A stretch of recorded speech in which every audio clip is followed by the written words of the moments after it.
Zirak and Ring-dove, an Iraqi story. Ring-dove and her sisters found a scatter of safflower seeds one morning.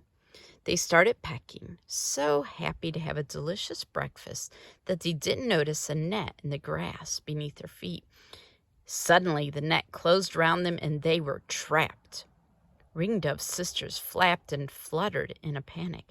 "Stay calm," said Ring-dove. "I see the bird catcher coming. If we each struggle to save ourselves, we shall be caught. We must work together to escape." "But what can we do?" her sisters cried desperately. "Well, let's try flapping our wings together," said Ring-dove. "Maybe we can lift the net off the ground and fly out of the bird catcher's reach." So when Ring-dove cried, "Fly!" everyone flapped together. And just as the bird catcher stretched out to grab the net, Ring-dove and her sisters rose from the ground like one huge bird and flew over his head and out of his reach. "You won't escape from me," shouted the bird catcher, shaking his fist angrily. "That's my best net." And he ran after them. Ring-dove and her sisters flew as fast as they could, but the net was heavy and their wings soon grew tired. "We're still trapped," the sisters sighed, "and it'll catch us if we stop to rest." Ring-dove noticed they were near the town. "Well, let's fly there," she said. "The bird catcher won't be able to follow us through the narrow, winding streets, and I have a plan to set us free."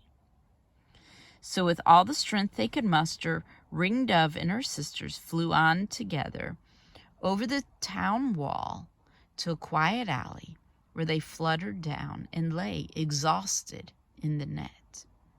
As Ring-dove had guessed, the birdcatcher followed them into the town, but he was soon lost in the maze of streets and busy markets.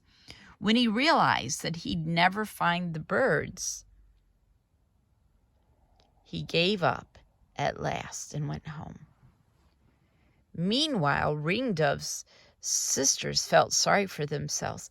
"We may have escaped the birdcatcher," they moaned, "but we're no safer here in this town full of hungry cats and dogs." "Trust me," said Ring-dove. "I told you I had a plan." She edged toward a hole in the shadow of the street and called out, "Zirak, friend Zirak." A brown mouse peeped out of the hole. "Who called my name?" he said, blinking at the sunlight. "My sisters and I need your help," said Ring-dove. Zirak ran to her side. "Ring-dove, old friend," he cried, "how did you come to be tangled in this net?" Then Ring-dove explained how they had escaped from the bird catcher.